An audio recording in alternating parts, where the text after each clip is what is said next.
तिचा अधिवास कसा असतो आणि तिची माहिती आपण बघणार आहोत. आपण हा जो हे त्यांचं घर आहे जे आर्टिफिशियल म्हणजे कृत्रिमरित्या बनवलेलं आहे. निसर्गतः या मधमाशा असतात ना, या एक अशी कॅव्हिटी किंवा असा होल असतो झाडाला वगैरे, त्या होलमध्ये अशा राहतात जेणेकरून त्याचा पाणी वगैरे त्याच्यावर पडणार नाही आणि त्यांना त्रास होणार नाही. अशा कॅव्हिटीमध्ये असतात ते. या मधपेटीची किंवा या पोळ्याची ही प्रमुख असते. ही आकाराने या बाकीच्या माशांपेक्षा मोठी असते. लक्षात आलं.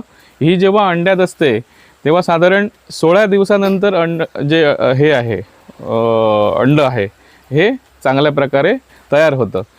जेव्हा अंडी घालतात एखादी राणी माशी आणि तिला जर पुन्हा आपली राणी माशी तयार करायची असेल त्या पोळ्याला, तर साधारणतः त्याला एरवी त्या मधमाशांच्या अंड्याला 3 दिवस रॉयल जेली भरवतात आणि राणी माशीची जी हे आहे सेल आहे याला कंटिन्युअस ती तयार होईपर्यंत रॉयल जेलीच भरवतात.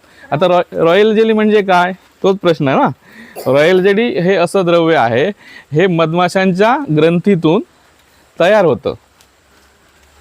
हां, आणि जे वॅक्स आहे म्हणजे आपलं मेण आहे हे पण त्यांच्या ग्रंथीतूनच तयार होतं. म्हणजे मधाचं पोळं कसं तयार होतं असं तुम्हाला प्रश्न पडला असेल तर त्या पण एक ग्रंथी असतात ज्याच्यातून ते मेण तयार होतं पांढरं, जे त्यांच्या ग्रंथीतून बाहेर आल्यानंतर लगेच ते घट्ट होतं.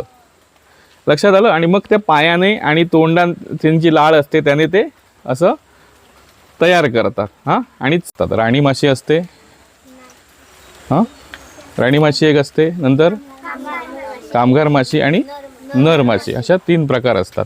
हां, याच्यात जी राणी माशी असते ही काय करते, हिचं काम काय असतं, अंडी घालणे असतं. कामगार माशी ही काय करते, काम करते म्हणजे काय करते, मध गोळा करून आणते, नेक्टर गोळा करून आणते.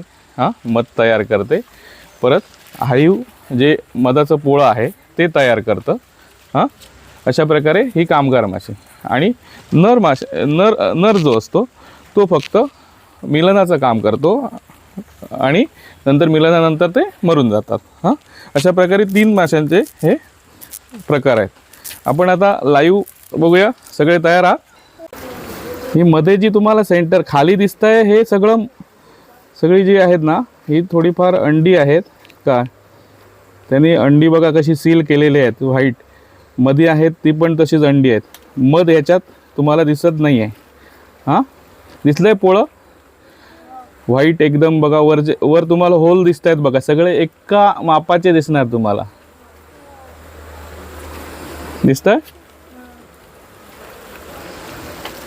आपण ही आता पेटी एक्सप्लेन करू. मध पालनासाठी जी पेटी वापरतात त्याला हे आपण एक हाईव म्हणतो मधाची पेटी. याच्यात तुम्हाला हा बेस असतो. ही त्यांना एक वाट ठेवलेली असते छोटीशी. हे बघा तिथून त्या एजा करतायत तुम्हाला दिसणार. त्याच्यावर हा एक ब्रूड चेंबर असतो आणि या चेंबरमध्ये अशा फ्रेम घातलेल्या असतात. यांना आपण फ्रेम म्हणतो. या ॲक्च्युली चौकोनी असतात या बघा अशा. हां, ही रिकामी पेटी असल्यामुळे थोड्या मुंग्या दिसतात तुम्हाला, नाहीतर त्या पेटीमध्ये फक्त माशा असणार. अशी त्याची रचना असते.